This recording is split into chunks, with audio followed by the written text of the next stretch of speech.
कुमार विश्वास का जन्म 10 फरवरी 1970 को उत्तर प्रदेश के पीलीभीत जिले के एक छोटे से गांव में हुआ था।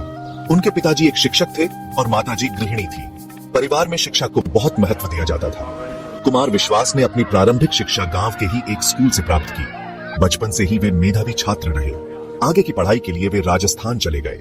राजस्थान विश्वविद्यालय से उन्होंने हिंदी साहित्य में स्नातकोत्तर की उपाधि प्राप्त की। शिक्षा पूरी करने के बाद उन्होंने कुछ समय तक अध्यापन कार्य किया।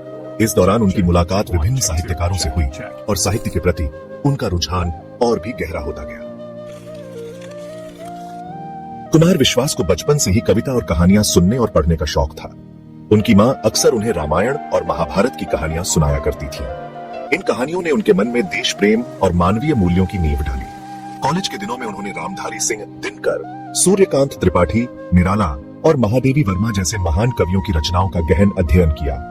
इन रचनाओं ने उन्हें बहुत प्रभावित किया और उनके अंदर की रचनात्मकता को जगाया। उन्होंने अपनी भावनाओं और विचारों को कविताओं के माध्यम से व्यक्त करना शुरू किया। उनकी कविताओं में प्रेम, देशभक्ति, सामाजिक मुद्दों और आम आदमी की पीड़ा का चित्रण मिलता है। कुमार विश्वास ने अपनी काव्य यात्रा की शुरुआत 1990 के दशक में की थी। वे विभिन्न कवि सम्मेलनों में भाग लेने लगे और अपनी कविताओं का पाठ करने लगे। उनकी कविताओं को लोगों ने बहुत पसंद किया। उनकी कविताओं में आम आदमी की भाषा का प्रयोग और सरल लेकिन प्रभावशाली शैली ने उन्हें जल्द ही लोकप्रिय बना दिया।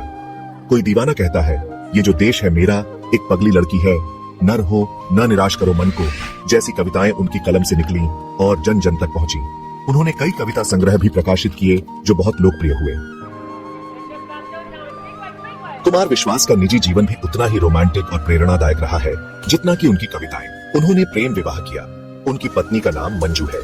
मंजू एक गृहिणी है और कुमार विश्वास के हर सुख दुख में उनके साथ खड़ी रहती है। इस दंपति के 2 बच्चे हैं, एक बेटा और एक बेटी। कुमार विश्वास अपने परिवार को बहुत प्यार करते हैं और उनके साथ समय बिताना पसंद करते हैं। वे अक्सर अपने परिवार के साथ तस्वीरें सोशल मीडिया पर शेयर करते रहते हैं। कुमार विश्वास ने समाज और देश के प्रति अपनी जिम्मेदारी को समझते हुए राजनीति में भी कदम रखा। वे आम आदमी पार्टी के संस्थापक सदस्यों में से एक थे। उन्होंने पार्टी के लिए कई महत्वपूर्ण पदों पर काम किया। वे अपनी वाकपटुता और तार्किक क्षमता के लिए जाने जाते थे। हालांकि बाद में वैचारिक मतभेदों के चलते उन्होंने आम आदमी पार्टी से दूरी बना ली। सेक्शन 6, मीडिया में पहचान। कुमार विश्वास एक लोकप्रिय कवि होने के साथ साथ एक सफल टीवी शो होस्ट भी हैं। उन्होंने कई टीवी चैनलों के साथ काम किया है। उनके शो कुमार विश्वास के साथ और राम कथा को दर्शकों ने बहुत पसंद किया।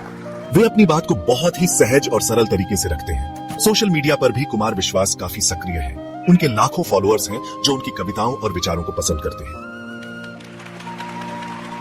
सेक्शन 7, पुरस्कार और सम्मान। कुमार विश्वास को उनकी साहित्यिक उपलब्धियों और सामाजिक योगदान के लिए कई पुरस्कारों और सम्मानों से नवाजा जा चुका है।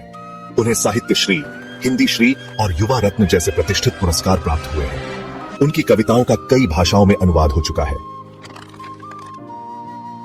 सेक्शन 8, प्रेरणा का स्रोत। कुमार विश्वास का जीवन हम सभी के लिए प्रेरणा का स्रोत है। उन्होंने दिखाया है कि कड़ी मेहनत, लगन और ईमानदारी से सफलता पाई जा सकती है। वे अपनी कला के माध्यम से लोगों को जोड़ने और उन्हें प्रेरित करने का काम करते हैं। उनका मानना है कि कविता समाज में बदलाव ला सकती है। सेक्शन 9, निष्कर्ष। कुमार विश्वास समकालीन हिंदी कविता के एक प्रमुख हस्ताक्षर हैं। उनकी कविताएं हमें सोचने पर मजबूर करती हैं, हमें प्रेरित करती हैं और हमारे जीवन को एक नया अर्थ देती हैं। वे एक ऐसे कवि हैं जो अपनी रचनाओं के माध्यम से आने वाली पीढ़ियों को प्रेरित करते रहेंगे।